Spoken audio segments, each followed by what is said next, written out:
मैं अंजलि मिश्रा और स्वागत है आपका हमारे चैनल में। पश्चिम बंगाल में चुनाव के बाद जिस तरीके से एक के बाद एक हिंसा देखने के लिए मिली, उसे लेकर लॉयर्स फॉर जस्टिस फोरम के प्रतिनिधि मंडल ने जो राष्ट्रपति रामनाथ कोविंद से मुलाकात की। इस दौरान क्या कुछ बातचीत हुई, आखिर ये कौन सा मुद्दा लेकर वहां गए हुए थे, इस दौरान जो है राष्ट्रपति रामनाथ कोविंद जी है उनकी तरफ से इन्हें क्या कुछ रिएक्शन मिला है और जिस तरीके से राष्ट्रपति शासन लगाने की मांग की जा रही है, इसमें और क्या कुछ अपडेट आया है, इसके बारे में आइए हम जरा विस्तार से समझ लेते हैं। आपको बता दें कि पश्चिम बंगाल के चुनाव के बाद जिस तरीके से हिंसा देखने के लिए मिली, उस हिंसा के मद्देनजर लॉयर्स फॉर जस्टिस फोरम के प्रतिनिधि मंडल ने भारत के राष्ट्रपति रामनाथ कोविंद से जो है मुलाकात की है और इस दौरान इन्होंने मुलाकात की और बंगाल में चुनाव के बाद जो हिंसा हुई है उस हिंसा को लेकर न्याय की फरियाद करते हुए राज्य में धारा 355 लगाने की मांग की है।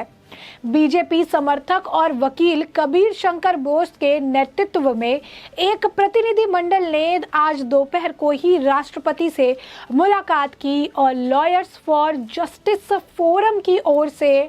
जो है नई दिल्ली के पटियाला हाउस के सामने शाम 4:30 बजे जो है हिंसा के शिकार पीड़ित कैंडल मार्च निकाला जाएगा। यही पर जो ये संगठन है केंद्रीय गृह मंत्री अमित शाह से भी आज रात को 9 बजे मुलाकात करने वाला है।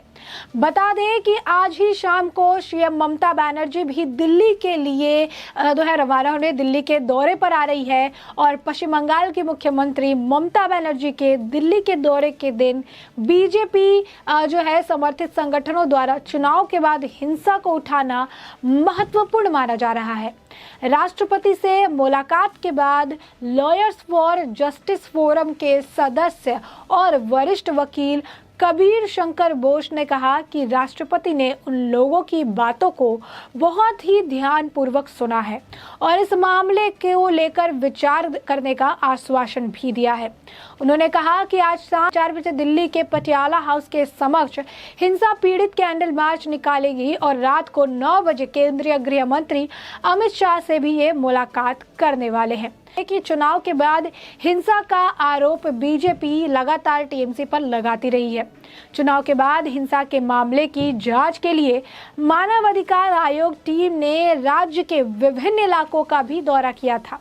इसके बाद इसकी रिपोर्ट कलकत्ता हाई कोर्ट को भी दी गई थी। कलकत्ता हाई कोर्ट के निर्देश पर पूरे मामले की जांच सीबीआई इस वक्त कर रही है। सीबीआई ने चुनाव के बाद हिंसा के मामले में 200 से अधिक जो है प्राथमिकी यानी एफआईआर दर्ज की है और इसका चार्जशीट भी उन्होंने दायर कर दिया है। अभी भी इस मामले की जांच लगातार जारी है। हालांकि पश्चिम बंगाल की मुख्यमंत्री ममता बनर्जी चुनाव के बाद हिंसा के आरोप को खारिज करती रही है। ममता बनर्जी का कहना है कि बीजेपी राज्य को बदनाम करने की साजिश रच रही है। वहीं इस पूरे मामले पर कबीर शंकर बोस ने कहा है कि राष्ट्रपति रामनाथ कोविंद जी से 15 मिनट तक हमारी बात हुई और उन्होंने 15 मिनट तक हमारी बात सुनी है और पश्चिम बंगाल का सिर्फ एक ही मुद्दा है, कानून और लोकतंत्र की कमी। यहाँ की जो है यहाँ पर जिस तरीके से कानून और लोकतंत्र में कमी देखने के लिए मिल रही है, इसी को लेकर हमने चर्चा की। उन्होंने आगे कहा कि पश्चिम बंगाल में राष्ट्रपति शासन लगाने की ज़रूरत है। पश्चिम बंगाल में लॉ एंड ऑर्डर खत्म हो चुका है और इसी वजह से हम राष्ट्रपति शासन लगाने की मांग कर रहे हैं। उन्होंने कहा कि पश्चिम बंगाल में खून खराबा जारी है, औरतों का रेप भी किया जा रहा है और पुलिस कुछ नहीं कर रही है। बता दें कि पश्चिम बंगाल में 2021 में विधानसभा चुनाव हुए थे, जिसके बाद नंदीग्राम में काफ़ी ज़्यादा हिंसा देखने के लिए मिली थी। बीजेपी कार्यकर्ताओं के साथ काफ़ी बर्बरता देखने के लिए मिली थी। बीजेपी कार्यकर्ताओं को मारा पीटा गया था, उनके ऑफिस तक में आग लगा दिया गया था, महिलाओं को, बच्चों को, किसी को भी नहीं बख्शा गया था और इस वक्त हालात बद से बदतर होते नजर आए थे। यही नहीं, पश्चिम बंगाल के जो आपको बता दें कि राज्यपाल है जगदीप धनखड़, जब वो भी इसे मुद्दे को लेकर आवाज़ उठाने की कोशिश कर रहे थे तो उनके भी आवाज़ को दबाने का पूरा प्रयास जो है पश्चिम बंगाल की सरकार की तरफ से किया गया, पश्चिम बंगाल की ममता बनर्जी की तरफ से किया गया। उन्होंने हमेशा एक ही बयान दिया। उन्होंने कहा कि नंदीग्राम में कोई भी हिंसा नहीं हुई है, नंदीग्राम में सब ठीक है। उनके जो है इस तरीके के बयान वो आते रहे, लेकिन नंदीग्राम में हिंसा की जो झलक थी वो शुभेंदु अधिकारी अपने ट्विटर हैंडल पर साझा करते थे और ये देखने के लिए मिलता था कि पश्चिम बंगाल में हालात कितने ज़्यादा ख़राब है। वहीं आपको बता दें कि जो है हालम कुछ ऐसा हो गया था कि कई सारे लोग असम और आसपास के राज्यों में पश्चिम बंगाल छोड़कर जाने के लिए मजबूर हो गए थे, क्योंकि उनके पास कोई ऑप्शन ही नहीं बचा था। जिस तरीके से हिंसा देखने के लिए मिल रही थी, जो बीजेपी समर्थक थे उनको एनी टाइम अपने जान का खतरा जो है महसूस होता था। सुप्रीम कोर्ट में भी ये पूरा मामला गया, कलकत्ता हाई कोर्ट की तरफ से भी इस पूरे मामले की जो है सुनवाई की गई और इन सभी सुनवाई के दौरान सीबीआई को पूरा मामला दिया गया। सीबीआई इस पूरे मामले की जांच कर रही है, इस पूरे मामले को देख रही है किस तरीके से। और ये मामला भी उस वक्त बीजेपी के नेताओं की तरफ से उठाया गया था, जहां पर लगातार पश्चिम बंगाल में बीजेपी के नेताओं के मंत्री की तरफ से राष्ट्रपति शासन लगाने की मांग निरंतर की जा रही है। कहा जा रहा है कि पश्चिम बंगाल में लॉ एंड ऑर्डर खत्म हो चुका है, जंगल राज हो चुका है और पश्चिम बंगाल की मुख्यमंत्री चुपचाप बैठकर देखती रहती है, क्योंकि उन्हें भी पता है कि इनके खुद के लोग ही इसी तरीके से काम करते हैं। यही नहीं, आसनसोल में दंगे देखने के लिए मिले, वीरभूम में भी जिस तरीके से 8 से 10 लोगों को जिंदा जला दिया गया, जिसमें महिला और बच्चे भी शामिल थे, वो उसकी भी बर्बरता देखने के लिए मिली। हर बार सिर्फ एक ही जवाब आता है कि पश्चिम बंगाल को बदनाम करने की कोशिश की जा रही है, लेकिन पश्चिम बंगाल का खूनी चेहरा जो है चुनाव के वक्त भी देखने के लिए मिला था और चुनाव के बाद भी निरंतर जो है देखने के लिए मिला।